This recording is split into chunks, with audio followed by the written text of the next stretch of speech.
Samedi 4 mars 2017, merci de choisir la 87.9 MFM, la radio des femmes, des enfants et de la musique. Bienvenue dans votre émission Le Grand Oral. Ce matin, notre invité se nomme Kumba Gawlo, de son nom d'artiste. Kumba Gawlo aussi, le chef d'entreprise. Bonjour Madame la Présidente Directrice Générale. Bonjour Maudit. Alors, heureux de vous accueillir dans ce plateau de l'émission Le Grand Oral. Vos premiers mots à l'endroit de nos auditeurs? Mais ce sont des mots de remerciement. De salutations d'abord à l'endroit de tous nos auditeurs et auditrices de la radio FM, des mots de remerciement et de reconnaissance pour leur sympathie envers ma personne, mais aussi leur affection et surtout leur adhésion à la radio FM, tout nouvellement existante, mais aimé par les auditeurs, par les Sénégalais. Donc je dis merci à tout le monde. Alors nous aurons largement le temps d'y revenir, de parler de tout ça. Alors on va pas aussi parler de votre carrière musicale, peut-être quelques points d'ici la fin de l'émission, mais ce qui nous intéresse aussi aujourd'hui, c'est cette phase de transition. On connaissait l'artiste Kumba Gawlo de dimension internationale. Aujourd'hui, elle est devenue chef d'entreprise. Comment s'est faite cette transition? Écoutez, moi je pense que j'ai toujours eu cet esprit en moi, cet esprit d'entrepreneur, de leader, et je l'assume parce que déjà très très tôt j'ai ouvert ma boîte. Parfois ça a marché, d'autres fois non. Et cela ne m'a pas découragé, bien au contraire. Cela m'a servi d'expérience pour apprendre, me perfectionner et me performer. Et donc, je pense que cette âme d'entrepreneur, je l'ai toujours eue. Parce que déjà, ce qu'il faut savoir, c'est que la musique est un métier.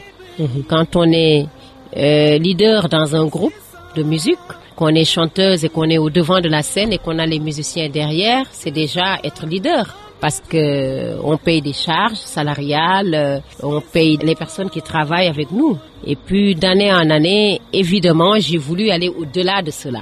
Mais je pense que mon esprit de leader ou mon âme d'entrepreneur ne date pas d'aujourd'hui. Ça ne date pas d'aujourd'hui et vous avez choisi le secteur de la presse pour y investir. Et pourquoi? Pour plusieurs raisons. C'est une question pertinente. J'ai choisi le secteur de la presse pour m'y investir et pour y investir surtout.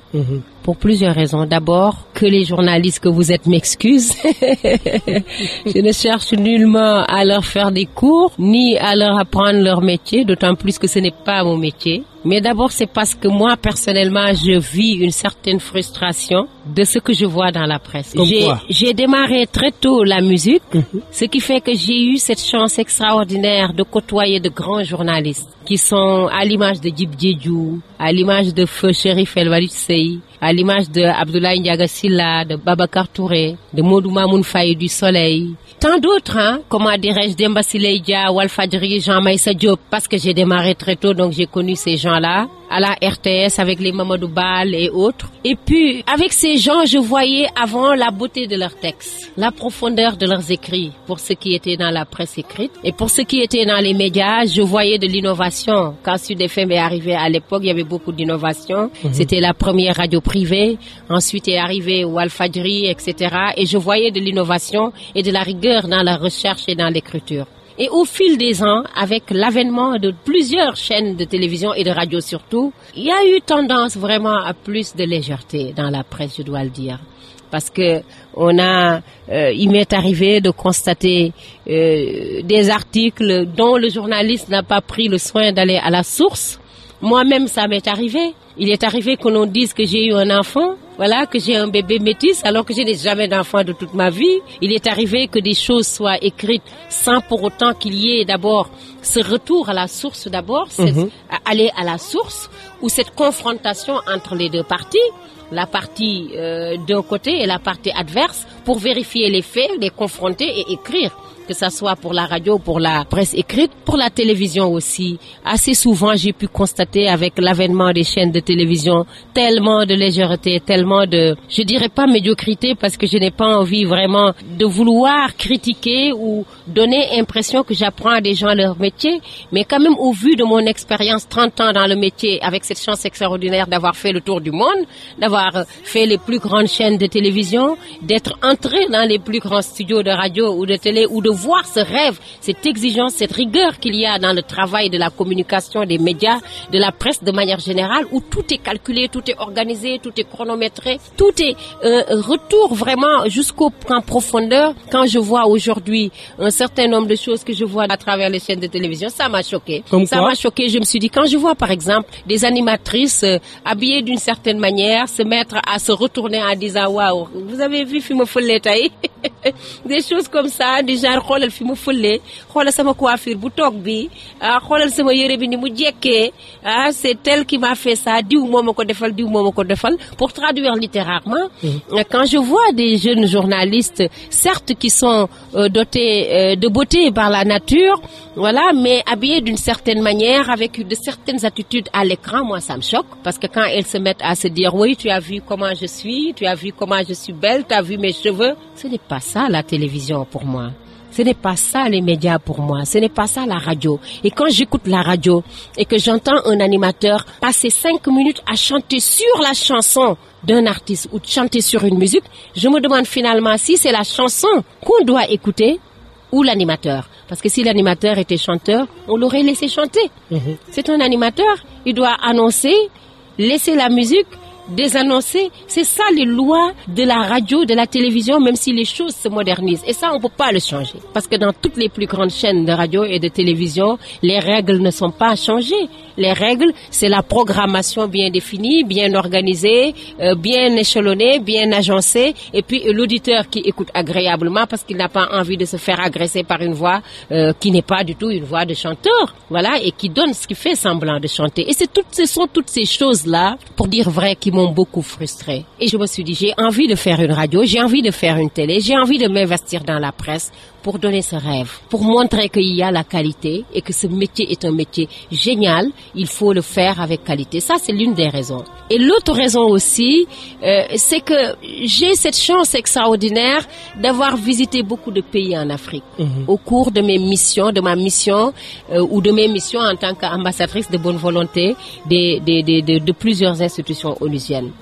Et lors de mes visites sur le terrain, il m'est arrivé à plusieurs reprises de me rendre compte combien en Afrique les femmes étaient fatiguées, combien les femmes avaient des difficultés, combien, c'est l'expression que j'ai l'habitude d'utiliser, elles sont laissées en rade, elles ne sont pas écoutées, avec des problèmes d'analphabétisme, avec des problèmes de violence basées sur le genre, tels que les mutilations génitales féminines, plus connues sous le nom de l'excision, avec des problèmes de non-scolarisation des filles, leur maintien à l'école, tant d'autres problèmes, les jeunes non plus ne sont pas écoutés. Et je me suis dit, certes, la musique est un excellent moyen pour véhiculer des messages forts, parce que c'est ce que j'ai fait, pour faire entendre des paroles extraordinaires, motiver, encourager et aussi faire entendre certaines vérités à nos leaders, à nos dirigeants, en leur rappelant les priorités de l'Afrique.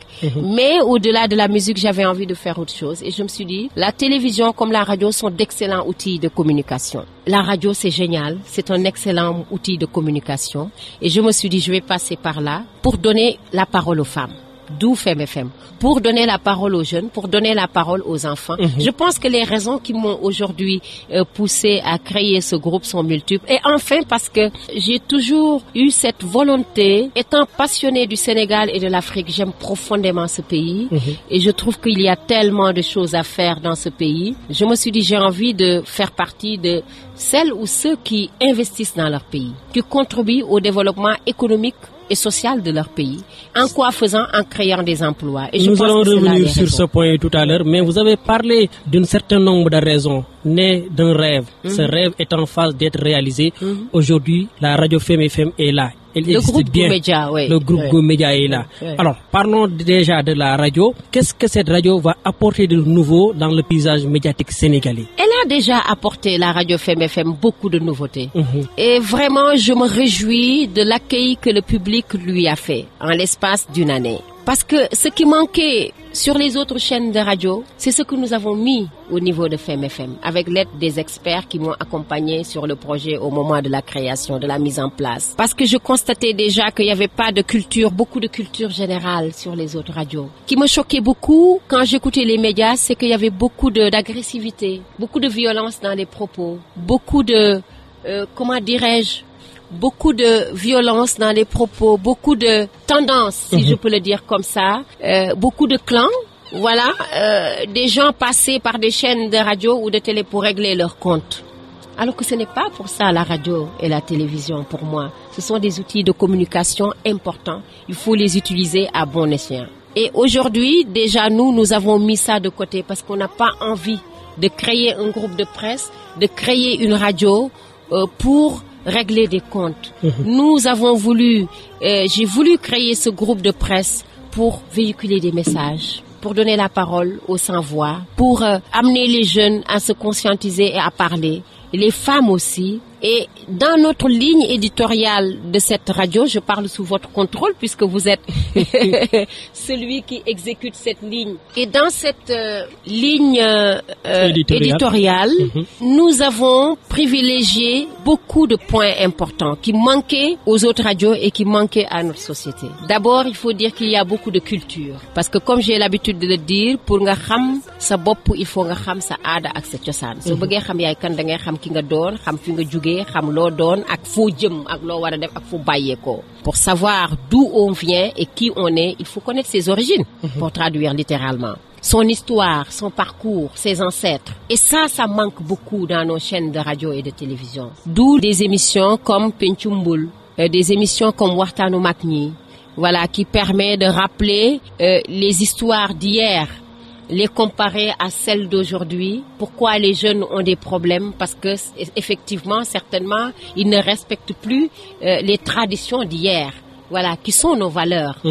Pencum Bul qui nous rappelle l'histoire. Parce qu'aujourd'hui, avec ce qui se passe, avec l'avènement de Facebook, de Twitter, les nouvelles technologies de l'information, les jeunes ont beaucoup de mal à se retrouver. Ils empruntent des cultures occidentales, alors que nous avons de belles cultures. Nous avons une belle culture. Nous avons des hommes et des femmes de valeur chez nous, en Afrique, particulièrement au Sénégal. Et l'idée, donc, dans notre ligne éditoriale, nous accordons beaucoup d'importance à cela en rappelant aux jeunes leur histoire, en leur parlant de Albouri, de Lat Dior, de Samba Laobé, de Yacine Boubou, de leurs origines tout simplement. Donc on a accordé une place importante dans notre ligne éditoriale à l'histoire, à la tradition, à la culture. Aussi à l'éducation, parce que je trouve que aujourd'hui, au niveau des écoles, il y a beaucoup de problèmes. Pourquoi il y a beaucoup de problèmes? Et pourquoi, à mon avis, il y a aussi le niveau scolaire est devenu très très bas? C'est parce que les jeunes ne se cultivent plus, ils ne lisent plus. Ils ne connaissent plus leurs histoires et ils ne s'expriment plus en français comme avant où ils ne lisent pas. Et nous, on s'est dit, nous allons créer des émissions interactives ou des émissions intellectuelles importantes pour permettre aux jeunes de beaucoup lire, de beaucoup se cultiver, de beaucoup étudier, de beaucoup chercher, d'aller dans la recherche en profondeur. Donc l'éducation a une place primordiale avec aussi la défense des droits des enfants. On a donné la parole aux enfants avec l'émission Pencum Xalé Yi par exemple, qui se passe chaque mercredi. Nous sommes la seule radio où il y a une émission pour les enfants, chaque mercredi. Et nous avons aussi donné une place importante aux femmes. À travers une émission comme Voix de Femmes, qui est une émission qui laisse la parole aux femmes sans les juger. Il faut qu'elles puissent parler de leurs rêves, de leurs projets, de leurs ambitions, de leur avenir, de ce qu'elles veulent, de ce qu'elles n'aiment pas, et qu'elles aient envie, ou en tout cas la liberté de dire j'aime ou j'aime pas, tout simplement. Et de leur créativité, bref, du leadership féminin. Nous avons aussi, toujours pour donner la parole aux femmes, une autre émission Secret de Femmes qui est une innovation extraordinaire. Et je me rappelle quand j'écrivais cette émission Secret de Femmes et que je voulais que l'émission soit diffusée à l'antenne, beaucoup étaient sceptiques. Pourquoi? Parce qu'ils trouvaient l'émission assez audacieuse ou assez osée, pour utiliser leur expression. Parce qu'ils disaient, ouais, on va parler d'intimité, on va parler de sexe, on va parler, de couple. Est-ce que notre culture, notre tradition, j'ai dit, mais il faut en parler. C'est parce qu'on n'en parle pas suffisamment chez nous qu'il y a beaucoup de problèmes, comme le problème de VIH, qu'il y a beaucoup de problèmes de grossesse, parce que les jeunes ne sont pas, les jeunes ne sont pas sensibilisés, qu'il y a tous ces problèmes-là. Et donc, je leur dis, il faut en parler pour aussi leur parler de leur culture. Avant le mariage, on te prépare au mariage. Que ça soit l'homme ou la fille. Ok, on te prépare à une vie de femme, on te prépare à une vie de couple, on te prépare comment on s'organise dans son intimité, etc.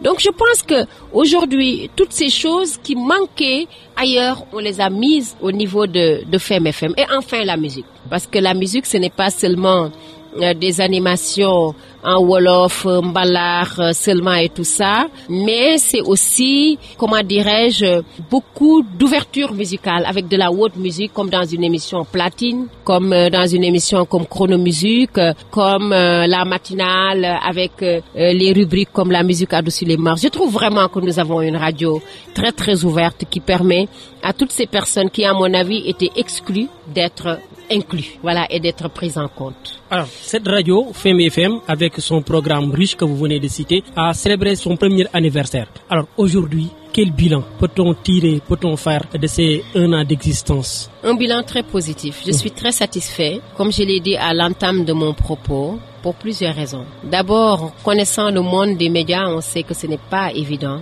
de monter un groupe de presse, de tenir ne serait-ce que 3 mois, surtout quand c'est sur fonds propres. Et nous, on a tenu 1 an. C'est sur fonds propres. C'est sur fonds propres. Tout est réalisé sur fonds propres. Il n'y a aucun crédit bancaire, grâce à Dieu. Et ça, je le dis haut et fort. Et on a tenu 1 mois, machallah. Et les auditeurs, pour qui, vous, les gens de la radio, parce que le mérite vous revient, à vous, les journalistes, les animateurs, les techniciens, parce que c'est votre métier. Moi, je ne suis qu'une pièce dans tout le dispositif. Mais c'est vous qui faites le travail. C'est vous les artistes, c'est vous les artisans. Donc tout le mérite vous revient. Les auditeurs pour qui vous vous donnez jour et nuit, vous l'ont bien rendu. Il suffit d'écouter et de voir ce qui se passait dans la journée d'anniversaire pour vraiment se réjouir de la place qu'a pris Femme FM dans le dispositif médiatique sénégalais. Donc, je suis très très contente et très satisfaite, même s'il y a encore beaucoup à faire. Comme quoi? Mais il faut travailler. Tout n'est pas acquis. C'est une chaîne de radio qui existe il y a seulement 1 an. Nous avons trouvé dans le paysage médiatique sénégalais des chaînes de radio qui ont 10 ans d'existence, voire plus, avec déjà des partenaires bien assis et bien habitués, des auditeurs et auditrices bien assis et bien habitués. Il va falloir que Femme FM se batte à être numéro 1, c'est l'objectif. Faut pas avoir peur de le dire. Et de l'autre côté, les autres ne se laissent pas faire parce que c'est une course. Ça fait partie de ces objectifs. Ça fait partie de nos objectifs. On va être numéro 1. Il faut être numéro 1, c'est l'objectif. Quand on est dans quelque chose, l'objectif c'est de se battre pour être numéro 1. Et aujourd'hui, nous allons pas dire qu'en 1 an, nous allons être numéro 1.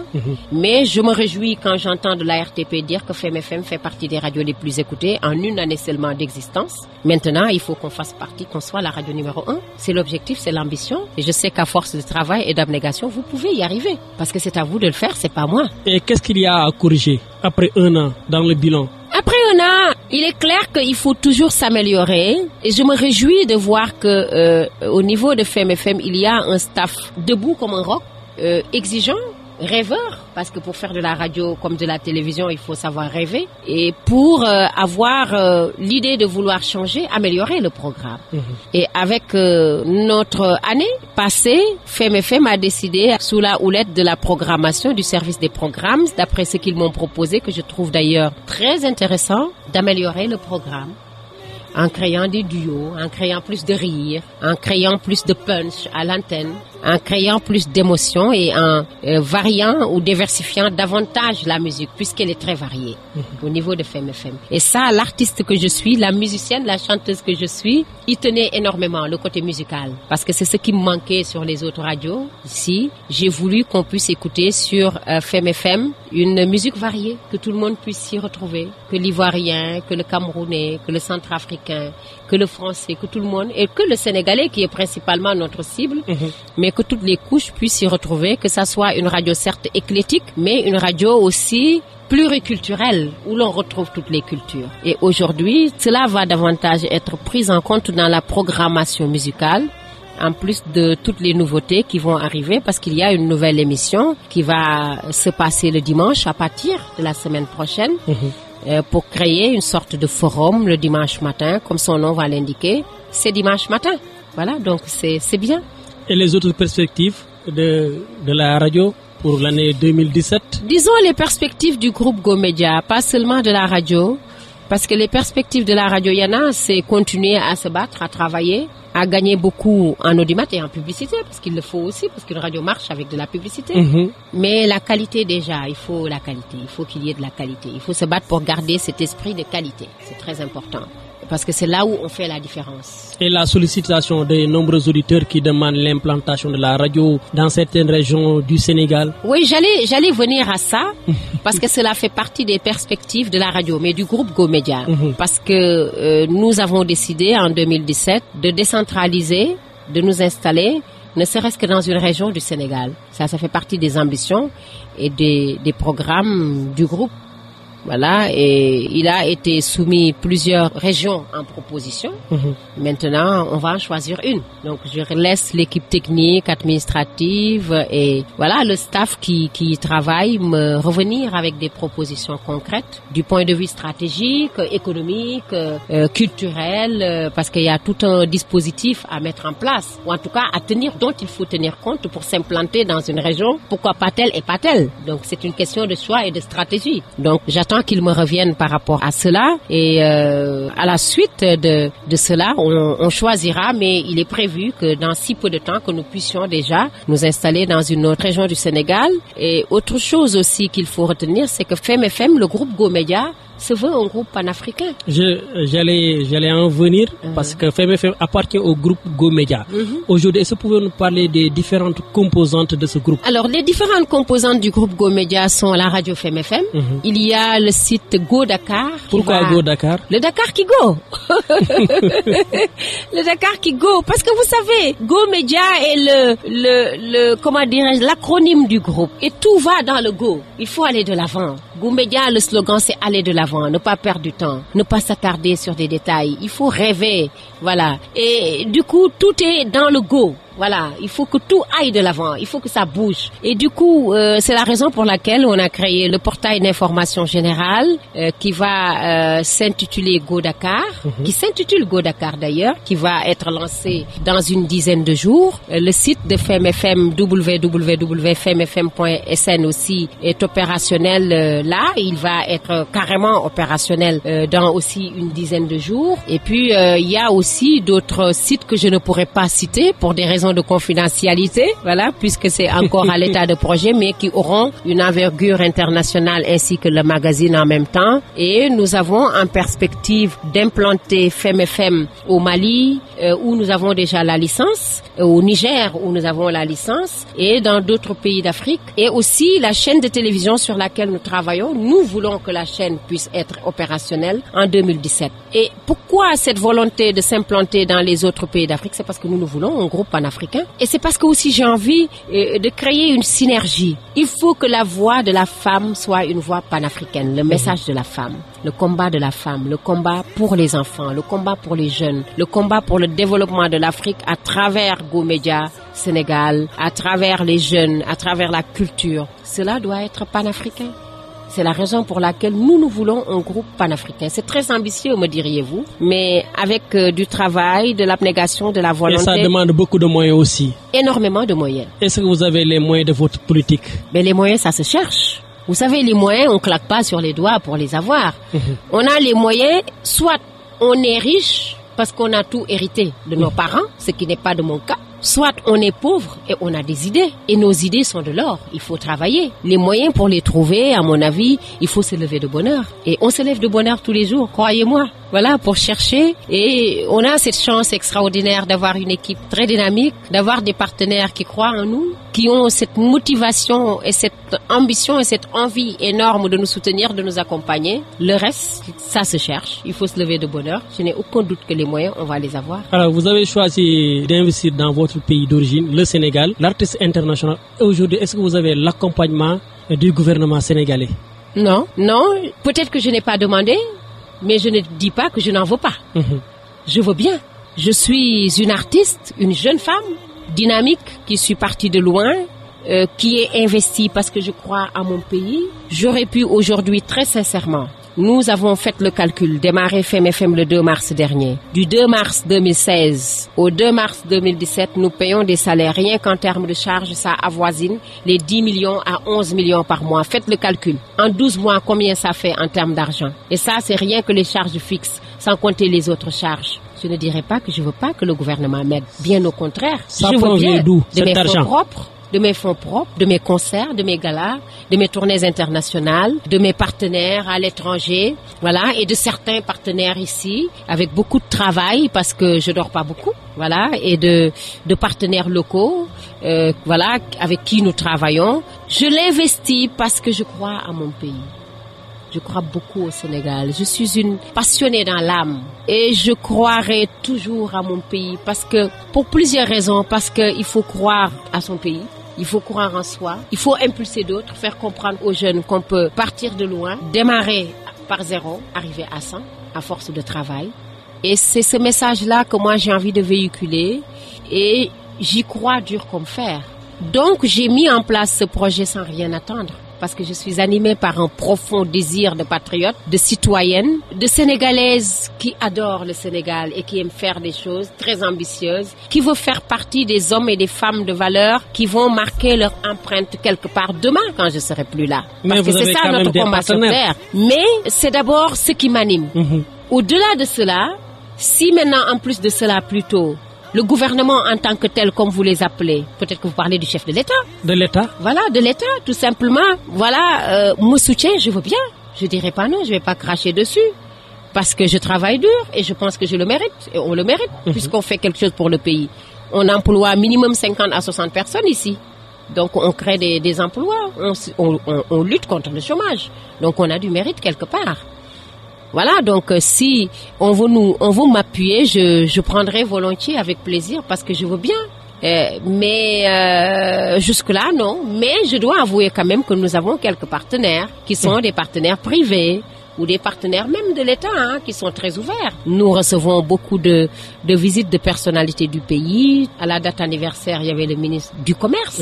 À l'UNSAR, il y a le ministre des Sports qui est venu nous rendre visite. Il y a des institutions onusiennes internationales dont les ambassadeurs, des personnalités sont venus. Cela veut dire que les personnalités ou les bonnes, ou en tout cas les autorités de ce pays adhèrent au projet. Maintenant, il est bon d'adhérer, mais il est meilleur encore de mener une action. Alors, ils ont adhéré à ce projet, on a vu le balai de ces autorités et c'est pour cette raison que certains Sénégalais disent que la radio FM est la radio des VIP. Vous confirmez? Je ne sais pas si je peux l'appeler ainsi. Je dirais plutôt le contraire. Je dirais que FM est une radio éclectique, une radio pour tous les Sénégalais. Ce n'est pas une radio pour les VIP.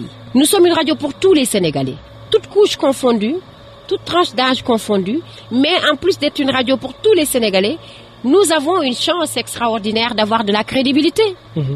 Et il faut avoir de la crédibilité dans la vie. Parce que quand on a une crédibilité, tout le monde veut afficher son image à la vôtre. Et c'est peut-être dû à ça. Et aujourd'hui, je m'en réjouis et je remercie toutes ces personnes qui nous ont fait confiance et qui viennent nous rendre visite. En toute humilité, vraiment, je leur dis merci. Mais nous sommes la radio des Sénégalais. C'est ce qu'il faut voir en FM. Au plan professionnel, on dirait, vu le fonctionnement de la radio, vu le programme qu'il propose, on serait tenté de demander qui est derrière Coumba Gawlo. C'est Dieu qui est derrière Coumba Gawlo, le Tout-Puissant. C'est le seul. C'est lui qui est derrière Coumba Gawlo. Tout est parti de Dieu, tout vient de lui et tout c'est Dieu. Vous ne travaillez pas avec des personnes dans l'ombre, des personnes des médias, des non-connus? Oui, si vous voulez dire du point de vue de l'administration, de la gestion de la programmation, du management, oui. Mais je pensais que vous parliez, si c'était du point de vue des finances ou autre, et même ça, et même du point de vue du management, je dirais que c'est Dieu. Parce que c'est Dieu qui vous met une idée dans la tête en vous disant, ben tiens, Modigaï est un excellent journaliste, pourquoi ne pas lui confier la rédaction de FM? Et j'ai fait appel à Modigaï. Il est le rédacteur en chef de la radio. Tiens, pourquoi pas Mamles Camara? Parce que c'est un homme d'expérience. Donc, effectivement, il y a des hommes et des femmes de valeur au niveau de FM. Parce qu'il y a Mamles Camara, à qui j'ai fait appel récemment. Parce que, comme j'ai l'habitude de le dire, Mac de Fabar Chikeur. Voilà, c'est un homme de Sérail. Et je vais annoncer ici aussi que nous avons Pape Sambakan qui va rejoindre le groupe. Voilà, parce que c'est un homme de Sérail. voilà, pour gérer tout ce qui est attrait à la ligne éditoriale, la coordination, mais surtout tous les sites écrits, presse, internet, au vu des ambitions que nous avons dans le groupe et tout ça. Vraiment, il va être un peu le coordonnateur de tout ça. Et puis, il y a d'autres journalistes qui sont très jeunes, qui sont brillants au niveau de cette radio. Vraiment, moi, je suis très satisfaite du casting qui a été fait et de l'équipe qui est dans cette radio, tant au niveau des animateurs, tant au niveau des journalistes, parce qu'il y a de la qualité, effectivement. Et je dirais que ceux qui sont derrière, effectivement, Kumba Gawlo, c'est tout simplement une équipe de choc, des gens de métier, de vrais professionnels, voilà, qui ont aussi compris ma motivation, qui ont compris mes ambitions, qui comprennent et savent où je veux aller. Et là où je veux aller d'abord, c'est le développement du Sénégal, mais à travers l'exigence, à travers la rigueur, à travers la qualité et la différence. Malgré tout ça, une certaine presse a annoncé dernièrement un nombre important de départs au niveau de Femme FM. Qu'en est-il exactement? Vous savez, je vais essayer littéralement de vous traduire une expression d'un de mes oncles, Sala Bigandiaï, qui travaille ici à Femme FM, qui d'ailleurs utilise beaucoup cette expression pendant ses animations. Il dit que le train, quand il arrive, il s'arrête. Quand il arrive à la gare, il y en a qui descendent et il y en a qui montent. Autorail bu jubee gare dafay taxaw, ñi wàcc, ñi yéeg. C'est tout simplement ça. Et une radio, une télévision, une entreprise, même une maison, c'est comme ça. Il y en a qui viennent, qui restent, il y en a qui partent et de nouveaux qui viennent. Donc c'est dans l'ordre normal des choses. Je dirais même pas d'une radio, mais d'une entreprise. Il y en a qui partent parce que peut-être ils ont vu mieux, ou peut-être ils sont fatigués, ils supportent pas le rythme, ou peut-être ça leur convient pas, tout simplement. Il y en a qui viennent parce qu'ils croient au projet, et pendant ce temps, il y en a d'autres qui restent. C'est normal, ce sont des choses normales dans le fonctionnement de la vie de manière générale d'une administration. Mais quand même, permettez-moi juste de vous apporter un petit éclaircissement. Il n'y a pas eu de départ. Il y a eu 2 départs. C'est des gens qui sont partis d'eux-mêmes. C'est leur choix. Je ne vais pas les retenir. Ils veulent partir. Ils ont leur raison. Ils veulent partir. On les laisse partir. Et d'autres continuent le travail.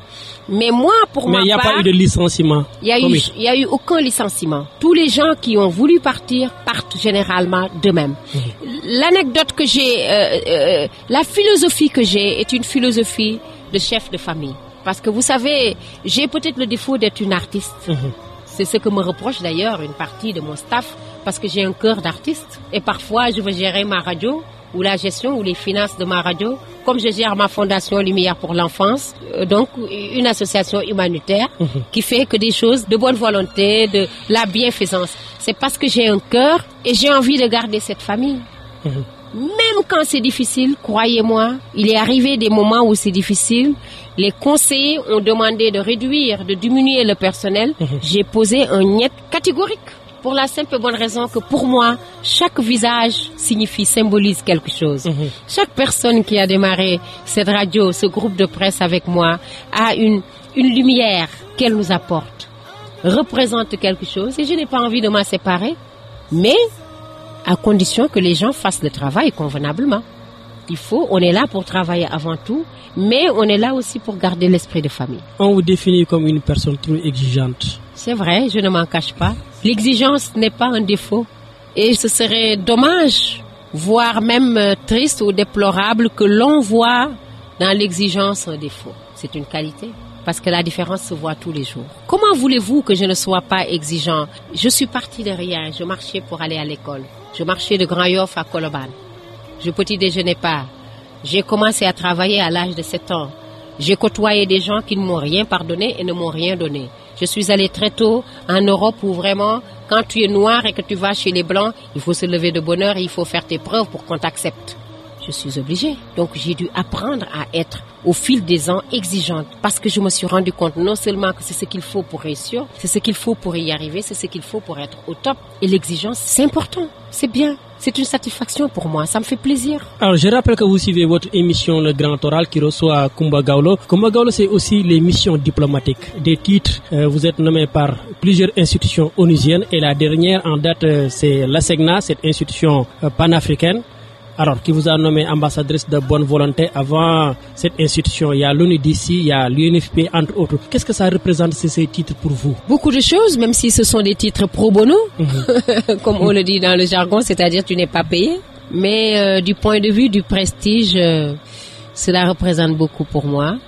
Parce que c'est une marque de considération, de respect, d'admiration et de confiance surtout à mon égard. Donc, venant d'institutions importantes, comme vous venez de le dire, à mon égard. Et c'est d'ailleurs l'une des raisons qui m'amène à être exigeante ou à davantage rester exigeante, que ça soit du point de vue de ma vie privée, ma vie professionnelle, mon mode de fonctionnement, mon mode de vie. Parce que je me dis que ces institutions ne te choisissent pas quand tu fais n'importe quoi de ta vie. Il y a un minimum. Et donc, comment dirais-je, cela me challenge, me motive davantage à travailler davantage, à œuvrer pour l'Afrique. D'autant plus que toutes ces nominations qui sont sur mes épaules m'amènent à parler au peuple d'Afrique, aux femmes, aux enfants, aux jeunes, et à échanger non seulement avec nos dirigeants, mais aussi avec les populations des différents pays d'Afrique sur les problématiques de l'Afrique. Et les problématiques de l'Afrique, c'est quoi?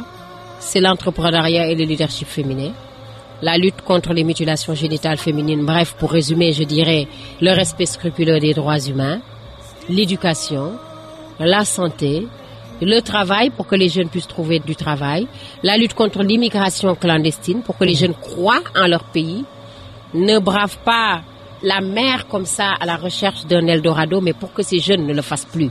Il faut aussi que les autorités, nos dirigeants, nos hommes de pouvoir, si je peux les appeler ainsi, leur donnent l'opportunité de rester travailler au Sénégal ou en Afrique, dans leur pays respectifs. Parce que si un jeune sort de l'université et ne trouve rien, passe son temps à glander, que voulez-vous qu'il fasse? Il va aller emprunter les pirogues, donc il faut leur donner des opportunités de travail, des moyens de travailler. Et donc toutes ces nominations m'amènent à échanger. Et vous ne pouvez même pas imaginer le bonheur, le plaisir immense que je ressens quand je suis sur un podium ou dans un village reculé du Sénégal ou ailleurs, au Niger, au Burkina Faso, à N'Djamena, au Tchad, où je suis en train de parler avec les femmes. Le sourire que je vois sur le visage de ces femmes me donne un bonheur, vous ne pouvez même pas imaginer. Pour moi, ça vaut tout l'or du monde. Pourquoi? Parce que ce que je lis à travers le visage de ces femmes, de ces enfants, de ces jeunes, c'est enfin, quelqu'un qui nous écoute, quelqu'un qui vient nous parler, quelqu'un qui nous montre et nous fait comprendre que nous sommes importants, et quelqu'un qui est comme nous, parce qu'elle est issue de familles modestes, elle dormait par terre, elle marchait pour aller à l'école, et nous aussi, on est très fatigués, on a réussi à nous battre pour en arriver là, elle nous raconte son histoire, donc finalement, elle est comme nous, sauf qu'elle s'est battue pour en être là où elle est, elle a un nom, elle vient nous voir, pour qu'on l'écoute, pour nous écouter et nous montrer que nous sommes importants. C'est ça qui manque aux femmes. Vous rêvez d'une carrière diplomatique apparemment?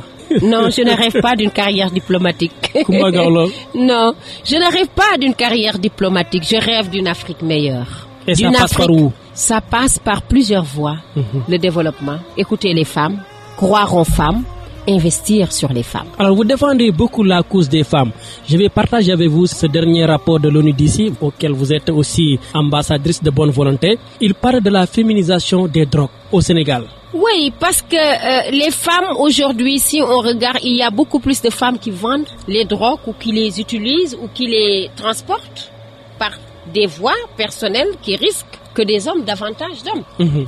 Et tout cela, c'est dû à plusieurs raisons. Parce que ce qu'il faut savoir, c'est qu'il y a beaucoup de trafic illicite de migrants et de traite des personnes. Il y a des femmes qui généralement sont exploitées, sont utilisées ou sont menacées pour faire un certain nombre de choses, pour se prostituer par force. Parce qu'on te tient quelque part. Aller à Kédougou, dans la zone que l'on appelle les Djoura.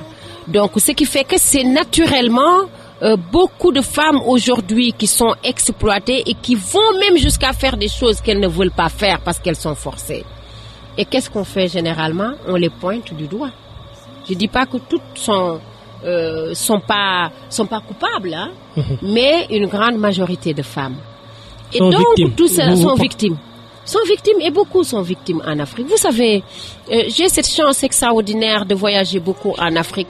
Et quand je vais dans le Sénégal des profondeurs ou dans les coins les plus reculés des autres pays d'Afrique et que je vois une femme marcher des kilomètres et des kilomètres, elle a une grosse bassine d'eau sur la tête ou bien des liasses et des liasses et des liasses, des palettes de feu de bois sur la tête, un grand seau d'eau et puis son enfant dans l'autre main, elle marche des kilomètres et des kilomètres. Moi, je les regarde, je les admire, ces femmes. Je me dis, certes, je suis courageuse, mais je ne pourrai jamais faire ça. Je ne vais même pas accepter de le faire. Et elles le font. Elles sont braves, elles sont dynamiques, elles sont courageuses. Et il y en a qui ont passé toute leur vie à faire ça. Sans compter qu'elles ont passé toute leur vie non seulement à le faire, mais à subir, à accepter, et à baisser le regard, à baisser les yeux. Il faut que ça change. Alors nous allons profiter de l'occasion pour parler du 8 mars, Journée internationale de la femme. Votre plaidoyer en direction des femmes? C'est d'éviter de prendre le 8 mars pour dire Journée internationale de la femme. Vous êtes contre? Je suis contre. Chaque jour est un jour pour les femmes. Certes, le 8 mars a une histoire, parce que tout est parti de cette histoire où les femmes se sont rebellées. Et c'est très bien qu'on le célèbre. Mais moi, je trouve que ce que je trouve dommage dans la célébration du 8 mars, c'est que quand on entend 8 mars, on dit 8 mars, c'est l'euphorie. On entend des mouvements de femmes ici, on entend des ministères de la femme faire des actions, on entend des événements. Plac, le 9, on n'entend plus rien. Le 9, on n'entend plus rien. Et pourtant, les autres jours sont des jours où les femmes sont torturées, sont des jours où les femmes sont des victoires, sont des jours où les femmes sont au devant de la scène, sont des jours où les femmes sont oubliées, sont des jours où les femmes créent des choses extraordinaires dont il faut parler. Donc chaque jour est un jour pour la femme. Je suis pour ça. Et chaque jour est un jour où la femme montre son génie, son courage, son dynamisme, sa dignité, sa bravoure. Je suis pour chaque jour est un jour pour les femmes. Donc vous pensez que le combat doit être au jour le jour? Au jour le jour et tous les jours. D'accord. Alors, quand on chaque jour, une femme met au monde un enfant et perd la vie. Cela doit être célébré. On doit lui rendre hommage. Parlant de la femme, je vais brosser une question. La maternité de l'hôpital Aristide Le Dantec, chaque jour on en parle. Elle est fermée depuis 11 ans. C'est scandaleux, catastrophique. Et pourtant, tous les jours, on entend à la radio ou voit à la télévision des millions et des millions, voire des milliards dépensés dans des projets qui sont moins importants qu'une maternité, que la santé. Vous savez, le développement économique d'un pays passe par quelques axes majeurs que sont la santé, l'éducation, la sécurité. Et dans la sécurité, moi, je mettrai la paix. Ou bien je peux citer la paix, si vous voulez. Le travail, pour que les jeunes là luttent contre le chômage. Et si aujourd'hui, pour que le pays puisse se développer économiquement, si ces axes-là aujourd'hui ne sont pas développés, mais on va tout droit vers le mur. Il n'est pas question de mettre l'accent sur un et la culture, j'allais oublier. La culture, c'est important. Il n'est pas question de développer un et de négliger un autre, surtout la santé. Récemment, j'ai entendu dire qu'il y a des malades du cancer qui ont été évacués, 8 ou 10 personnes. Évacués. Mais c'est combien 8 ou 10 personnes? Parce que l'appareil radiothérapie est en panne. Mais c'est combien 8 ou 10 personnes parmi des milliers de personnes? Voire des millions qui ont la maladie du cancer et qui n'ont même pas de quoi manger, qui n'ont même pas de quoi se soigner. C'est catastrophique. Il faut trouver une solution. Alors, parmi ces secteurs que vous avez cités, je vais sortir la sécurité, qui est en face d'être le maillon faible de notre système. L'insécurité qui gagne du terrain. C'est ce que je disais tout à l'heure. La sécurité des hommes et des femmes et des biens fait partie de ce qui peut faire fonctionner ou ce qui peut en tout cas contribuer à développer un pays. Si des étrangers de loin ou des investisseurs veulent venir investir dans un pays et qu'ils entendent que tous les jours dans ce pays on agresse des gens, on braque des banques, on tue des personnes dans leur maison, comment voulez-vous qu'ils viennent investir? Ils vont se dire, moi je ne vais pas aller investir, ouvrir une banque dans un pays où on vient piller les banques, braquer les banques en plein jour sans que personne ne fasse rien. Donc, il est primordial aujourd'hui de verrouiller nos frontières, de sécuriser, de renforcer nos frontières. Je donne quelques exemples de pays où je suis allée lors de mes tournées. Mais la Mauritanie tout près, même la Gambie là. Mais tu peux pas aller là-bas sans contrôle routier. Presque chaque 100 mètres, on t'arrête. En Mauritanie, si vous y allez par la route, il faut se lever de bonne heure parce que si ça fait 5 heures de route, mais écoutez, vous risquez d'en prendre pour 7 heures. Parce que chaque 100 mètres, on t'arrête. On te fouille, on vérifie, on regarde. Pourquoi pas chez nous au Sénégal? Chez nous au Sénégal, vous pouvez faire 30 km, voire 100 km, vous verrez pas la nuit un seul policier. Ou bien vous envoyez un ou deux ou trois. S'il vous arrive quelque chose sur la route, qu'est-ce qui vous sauve? Il arrive que des voitures tombent en panne en pleine nuit, dans la circulation, sur une route, et que le véhicule soit là jusqu'au lendemain. Cela crée des accidents. Tous ces braquages, toutes ces agressions dans la banlieue, tous ces problèmes, c'est la priorité et il faut le régler. Il est primordial de le régler. Il est urgent, voire même urgent, de le régler. Et aujourd'hui, l'accès au Sénégal est devenu très facile. Certes, nous sommes un pays africain. Il y a, comment dirais-je, l'intégration africaine. Il y a le panafricanisme. Il y a les échanges entre les peuples d'Afrique, les échanges pluriculturels. Certes, mais cela ne veut pas dire qu'il faut ouvrir les frontières et laisser tout le monde venir. L'accès, l'entrée au Sénégal, moi je considère, je trouve que c'est trop facile. Est-ce que vous suivez l'actualité politique au Sénégal? Oui.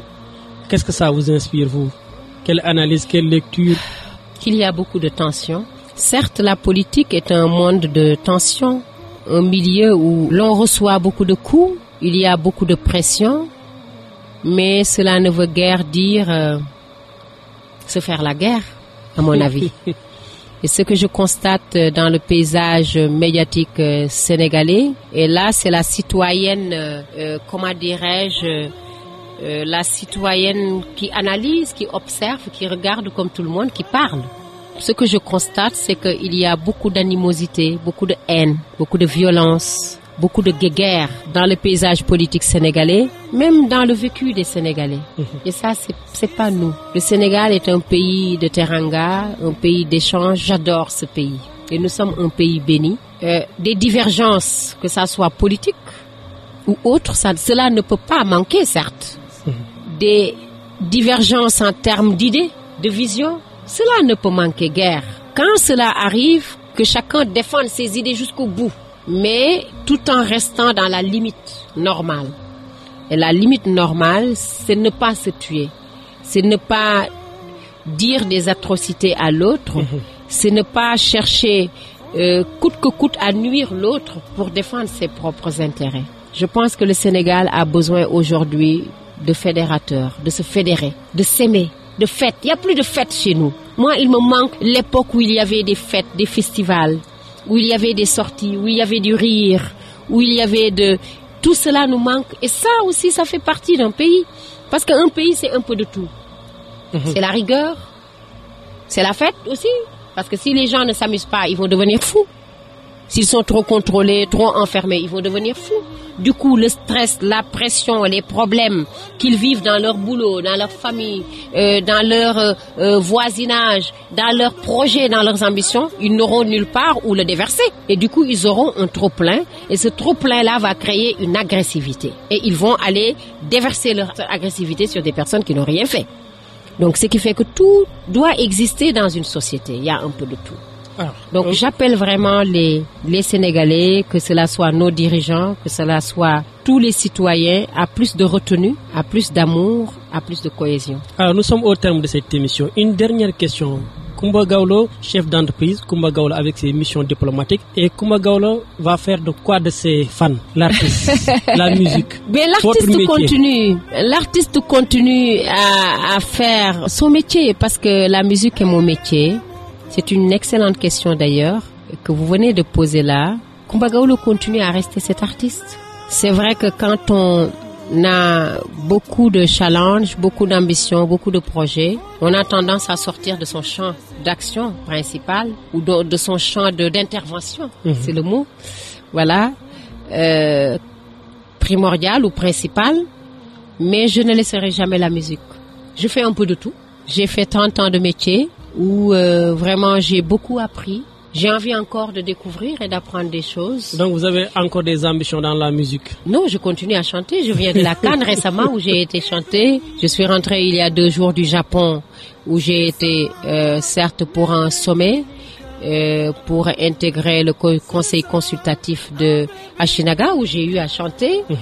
Je continue la musique. La musique c'est ma vie, c'est ma passion.